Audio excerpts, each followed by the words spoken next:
stating that my mind and my heart are in perfect alignment with the truth that I will speak to you this morning. The American writer Henry David Thoreau once said, "Most men live lives of quiet desperation." And more than 100 years later, in his book Stillness Speaks, Eckhart Tolle said, "Most people's lives are run by desire and fear. Desire is the need to add something to yourself in order to be yourself more fully. All fear is the fear of losing something and thereby becoming diminished and being less." So nothing's really changed. We're still living lives of desperation because it is a quiet desperation, as Thoreau said, because we're run by fear and by desire. And we convince ourselves, if I could only have that, then I'd be happy. If I could only have him or her, I would be happy. If I could only feel better, I'd be happy. And then there's always the fear, once you get those things, that, well, what if I lose it? You know, people who have been very, very ill and they get well live with the fear that it might come back. Or if you have somebody very special in your life, you live with the fear that you might lose that person. Or if you have a brand new car out there, you fear that somebody might scratch it. And so all the things that you thought were going to bring you peace and joy and happiness don't do it. They don't really do it for you. So what I see in those two writers is, what I see in what they've said, is that as long as we live in these bodies, we are going to live with fear and desire. It's just part of the existential existence. It's part of having a body that lives with spirit. And so the body part, the existential part, is always filled with fear and, of course, with desire. But the good news is, or I should say the good news as I see it, is that those desires are nothing more than an inner yearning to reconnect with your spirit. Because if you're really thinking, if I had that, I'd be happy, you're really saying, if I had that, I'd feel connected. If I had him, I'd feel connected. If I had her, I'd feel connected. If I had that job, I'd feel connected. If I had that car, I'd feel connected. On a deeper level, you're not thinking that on a superficial level, but on a deeper level, you're really thinking, what can I find out there that's going to make me feel connected? Connected to that wonderful spirit inside of me. And what can I feel out there that is going to stop me feeling this need for this or that or the other thing, this discontent, this quiet desperation, as Thoreau so beautifully puts it. Now, the Course in Miracles says that you are never upset for the reason you think, which is really exactly what I just said. You think you want these things, but you really want to be connected. You really, really want, you have a yearning to feel that oneness, to feel that empowerment that comes from oneness. And so, since the answer is always found in the question, I've said that again and again, if you really want to know something, ask the question. You don't need to affirm the truth, ask the question. It will bring you to the truth. So what I suggest is that when you're feeling that inner yearning for spirit, but you don't know that's what it is, you think it's a person or a car or a thing, ask the question, what am I really feeling? Why do I really need to have that? What am I really upset about? When you're feeling really angry or upset, ask the question. Stop and ask the question. What am I really upset about? When you're feeling fearful, ask, what's behind this fear? What is it that's making me so fearful? If I wake up in the middle of the night and I can't sleep, I always ask that question. What's keeping me awake? Who's keeping me awake? And I always get a connection. And then later the next day I'll hear, you know what, I was wide awake at 2 o'clock in the morning and I couldn't sleep, and that was the time that they woke me up. And so you just ask the question, you're always going to get the answer. You ask, when you meet somebody that you're just saying, I have to have that person. There's no doubt about it. Just got to have him or her. Ask the question, why? What is it that I really believe that this person's going to give me that I'm lacking? That's not to say that you shouldn't have someone in your life, but you want to know why it is that you want that to happen. And when somebody hurts your feelings, ask that question, why? Am I feeling so hurt? You can go, ouch! Man, that really hurt my feelings. Why did that hurt my feelings? And if you ask the question, you'll go a little deeper, and you'll find out that it goes back to an issue when you were a kid, or an issue that happened 6 months ago, or an issue that happened yesterday. But you will know what's wrong, and you will know the trigger. Because we all have triggers. We just have these certain situations, words, actions that trigger something in us.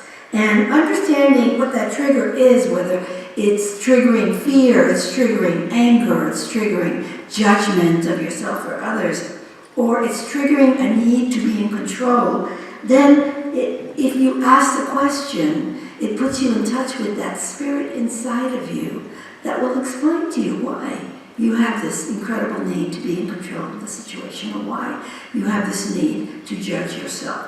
Where did it come from?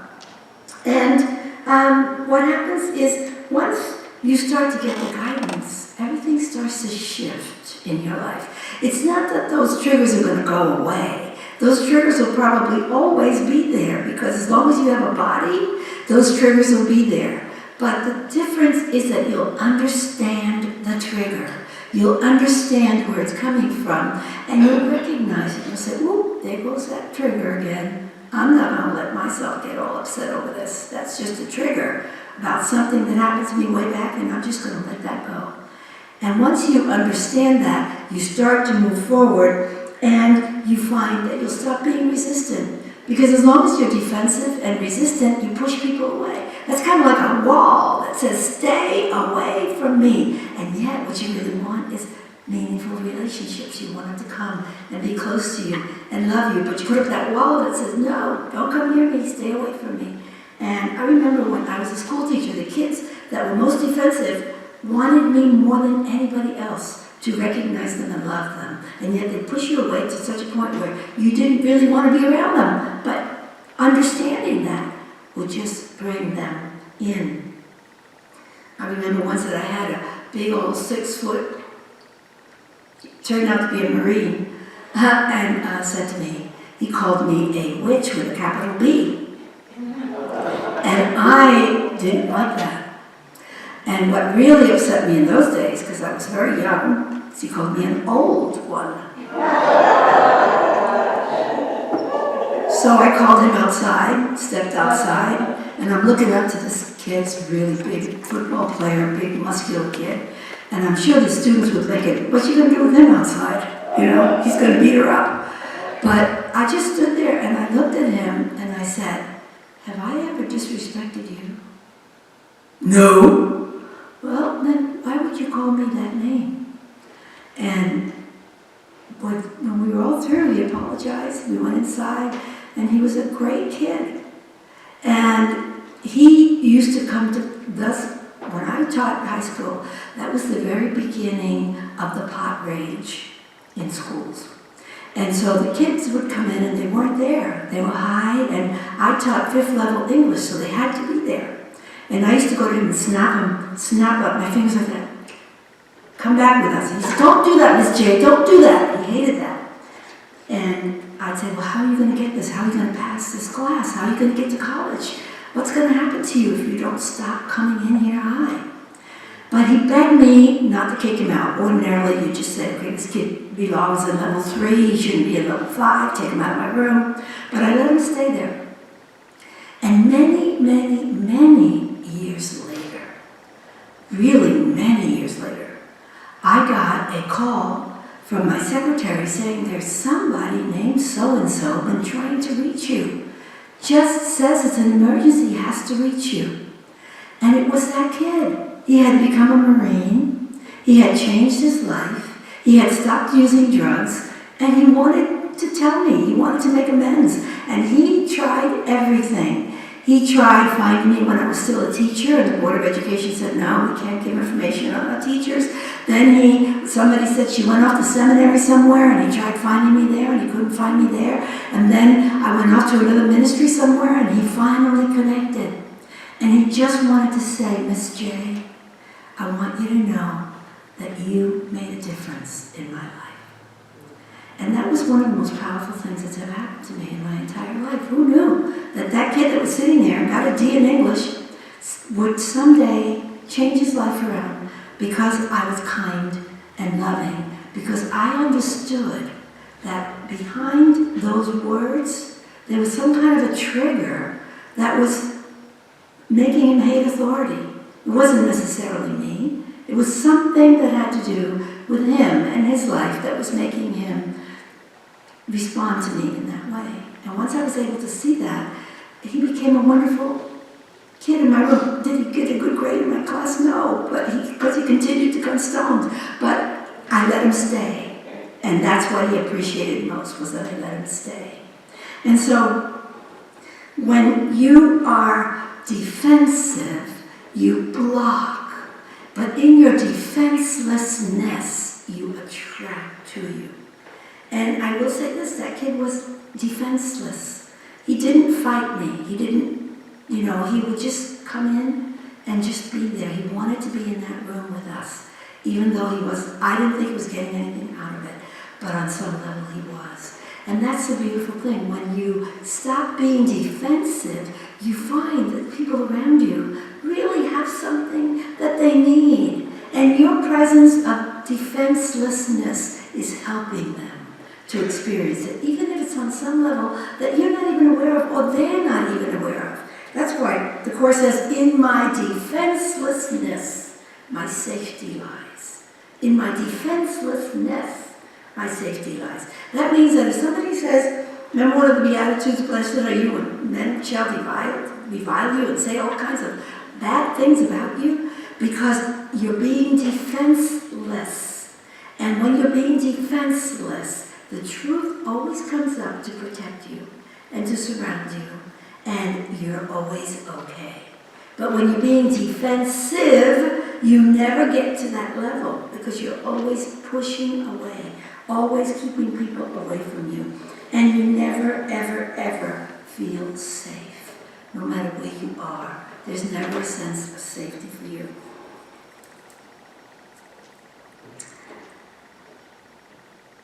Okay. And once that happens, once you start to feel safe, once you start to feel good about where you are and about the people around you, something magical happens.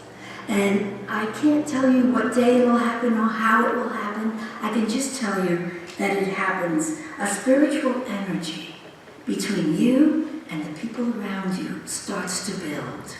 We like to call that energy synergy, because what happens is you're spiritualizing your energy.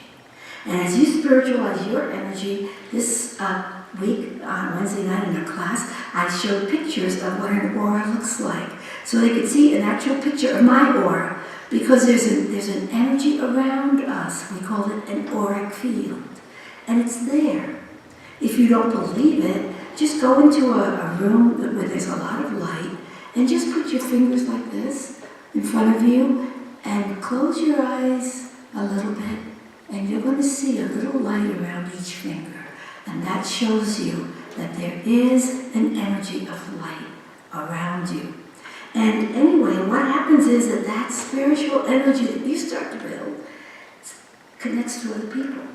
And once it connects to someone else, you have synergy.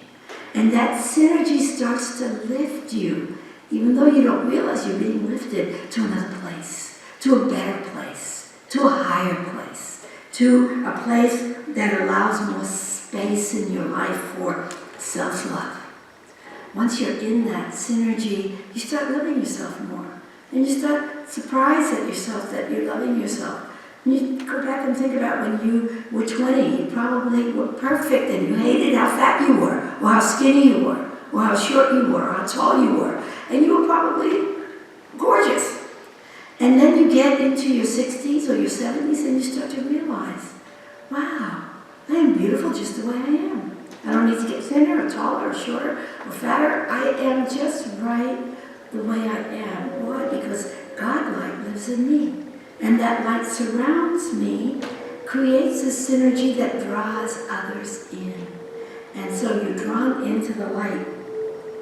I was talking to a friend that worked in a prison, and the same sort of thing happens in a negative sense. The darkness in the aura, the energy of lack and limitation and anger and fear draws others in who have that same energy.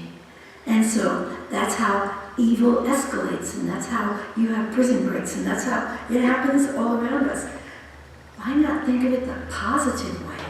That your energy is going to draw people into your life with whom you can create synergy. Does that mean that you're not going to have people with dark energy around you? Yeah, you will, but you won't create synergy with them. And so because you don't create synergy with them, you won't feel that oneness, that connection that feels so wonderful. And once you start to create that wonderful synergy, as I said earlier, you have space in your life for more love.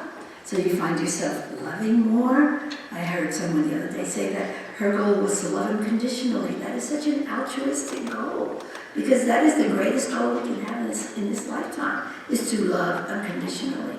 Most of us can't even do that with our children. I know when I was raising my children, I didn't love them unconditionally. I said, you have to go to college whether you want to or not. I didn't say, if you don't want to go to college, honey, I'll love you anyway. I didn't say that. That's unconditional love. So when we start to work at being unconditional in our love, we are moving into that spiritual realm that is so powerful. And also, appreciation starts to happen for you when you get into that place, because you're really reconnecting with your spirit. You're reconnecting with that power and that light inside of you, and you become more appreciative of yourself and other people. And the end result, of course, is because your synergy is so good, people want to be in that, you start to have meaningful relationships. So your relationships have more meaning. There's more substance to them. They feel so much better. And your creative expression opens up, because spirit is creative. And so you had not really gotten in touch with how creative you're capable of being. Your creative expression opens up, and of course, the abundance of all that is good just shows up naturally. You don't have to make it happen. It just comes into your life naturally from known and unknown sources, says Unity, which really means from places you never dreamed of, places you never expected the money to come from. It just comes into your life. I remember when I was in seminary, and just before I left, I had a very dear friend who was my best friend until I went to seminary. And she said to me, you know, I'm having a real rough time right now, and I really need some money. Can you lend me some money? I said, well, I just put aside enough to keep the kids going to college and for me to go to seminary. But I happen to have $3,000 in my checking account that I was going to use for my first quarter of tuition in seminary, but I'll lend it to you if you get it to me by the first quarter so that I'll have it to pay my tuition. She was my best friend, so she, of course, agreed, and I gave her the $3,000, and off I went to seminary.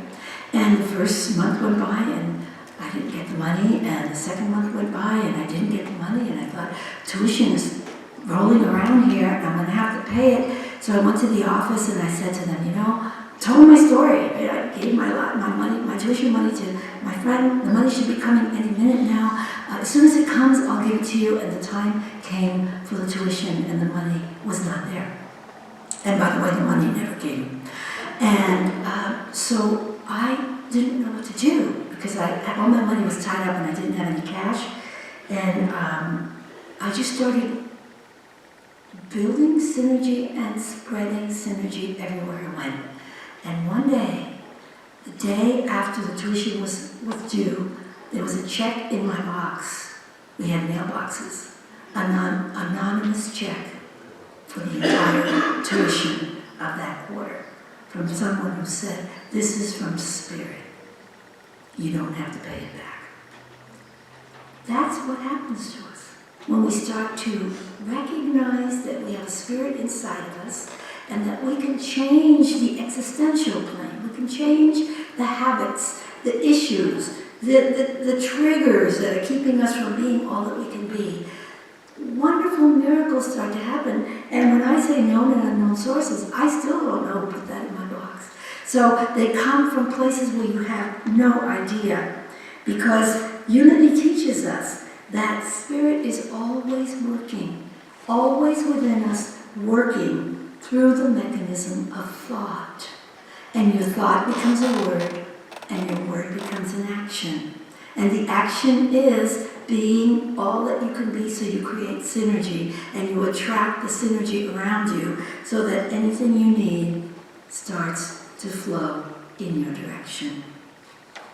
And so I want to connect with Spirit every chance I get. Do I ever feel disconnected? Yes. All of us do. As long as we're in this body, we'll have times when we feel very disconnected. But the key is recognizing that you're disconnected. Not beating yourself up or feeling guilty. Just recognizing, you know what? I feel disconnected. I want to reconnect. You reconnect through your words, through your thoughts, through your actions. We just had a retreat. The board just had a retreat on Friday, and someone shared something with me that was very meaningful. She said, I recognize that my thoughts are demonstrating on some level. Because we think, well, I don't see it, so obviously I got away with that. It didn't demonstrate. But our thoughts and our words are demonstrating on some level. It could be, it's usually a level you don't even see. But trust me, they are working and returning to you on some level. So I like to end with Karen Drucker's song. I love Karen Drucker. She has a song that says, we are the mind, we are the eyes, we are the voice, we are the heart of Spirit on earth. And all that we do makes a difference in the world. And so our affirmation this morning is, I listen to my inner voice and I reconnect with my spirit. Let's say that together. I listen to my inner voice and I reconnect with my spirit. And so it is.